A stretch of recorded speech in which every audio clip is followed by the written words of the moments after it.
Arcane Season 1 is a masterpiece. You've heard this before, especially from me, but it has been so long since its release. You know, it's almost been 2 years since Season 2 was announced. If that doesn't make you feel old, I don't know what will. Today I want to do a retrospective, I suppose, on one scene and 2 characters in particular, which is the Don't Cry You're Perfect scene, because I believe the scene is, no pun intended, perfect.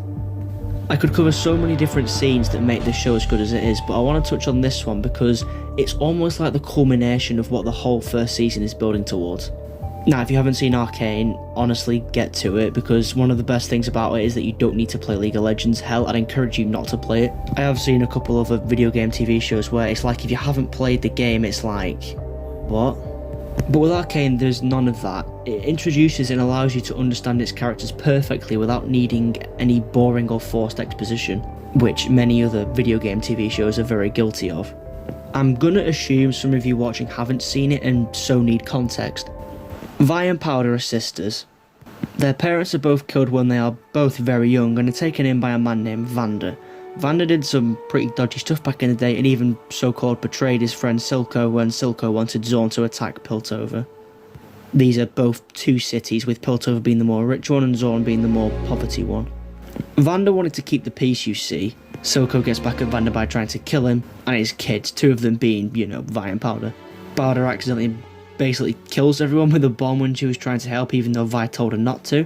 Vi kind of sort of abandoned her, even if by accident, and Powder was taken in by Silco and was renamed Jinx, as Vi said that she was a Jinx, kind of on the nose, but hey. Fast forward and Vi has joined an enforcer called Caitlyn, which Jinx isn't a fan of, even though she thought Vi was dead because enforcers killed her parents. So in the finale, she makes Vi choose between her and the enforcer before accidentally killing Silco, yet again murdering another father figure by accident. That's a bit of a rough summary, but hey, we're trying to get through this quickly to the point. Now, during the final episode itself, tensions are running high between Zorn and Piltover. A full-out war between the two is inevitable. Trying to come to a somewhat peaceful resolve, a man named Jace meets with Silco and offers a peace treaty. That being, Silco can have Zorn, full sovereignty, but in exchange, Jace needs Jinx to be handed over to stand trial for the violent attacks, of which by this point she has done a fair few of. While you think that Silco does briefly consider this, he quickly disregards the whole idea, realising how he's come to love Jinx as a daughter and finally understands how Vander had gotten so soft. We see this when he visits Vander's statue and says, "Is there anything so undoing as a daughter?"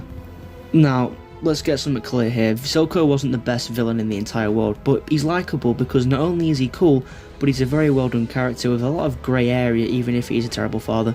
Honestly, I shouldn't have to stress that enough, but I've seen a few people claim that he was a better dad than Vander, and have a word. Also, telling Jinx that she's perfect isn't sweet. She is very explicitly not perfect. She needs mental help desperately, and telling someone that, especially with your dying breath, only makes it that much harder for them to see that they do need to change. Or you can see that him being a great father because he nurtured Jinx into being exactly what he needed to be, an unstoppable killing machine, so there's always that.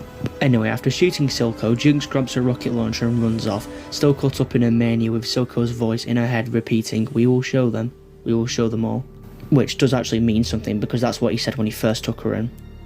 Which makes you wonder whether Jinx will be hearing his voice throughout the second season, which makes sense considering 1, she's insane, and has been hearing voices of the loved ones, and well 2, Jason Spizak is a great voice actor and not having him return would be a mistake.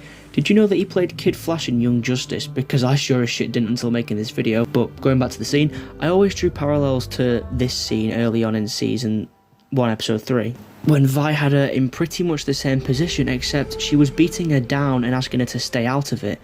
Compare it to the one with Silco and he claims that he'd never given her up for anything and that she was perfect. I mean, is it any wonder she drew so much to Silco when he was the only one who ever believed in her? Even in his dying breath, he doesn't curse her, he doesn't even abandon her. He expresses his deep love for Jinx, who, for her whole life, she was doubted and berated. We see it in the first episode when the others don't believe she can make that jump. Also, notice how Vi is the one who catches and stops her from falling into the darkness. I mean, that's not a coincidence.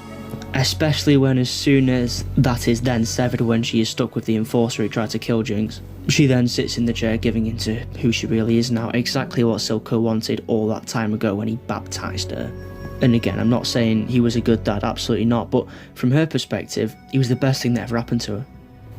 He took her in when she was at her lowest and built her up into a killing monster, so when he dies by her own hand, she sends a message that she doesn't care anymore and fires a rocket into the Piltover Council as they're getting ready to vote for peace to come through, all but ending every chance of that.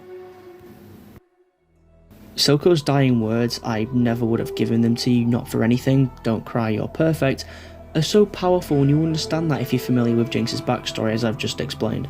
Throughout her life so far, whether justified or not, she felt lonely and abandoned. This combined with many other ghosts tormented her to the point where she misread Silco's intentions and thought she was being abandoned again. That is, until this very moment when she knew that he meant it. For everything he worked for this world, all his dreams and aspirations, for everything he wanted out of life, he would not sacrifice her for it. And that is the ultimate irony of Silco's hatred towards Vander. As I've mentioned, it brings back to episode 3, which I still believe to be the show's best episode, but that night, she was not perfect, quite the opposite. That night was the night she became synonymous with the name Jinx and all the baggage that came with that. She was slapped across the face by Vi for her mistakes, whereas if Silco's hands were free at that point, chances are he'd have just wiped the tears from her face. Granted, Silco was wrong, he raised a murderous schizophrenic, but that was his goal. It is only in his death and both we the audience and Jinx truly believe his words. The whole of Season 1 tells the tragedy of Powder. It starts and ends with a bang.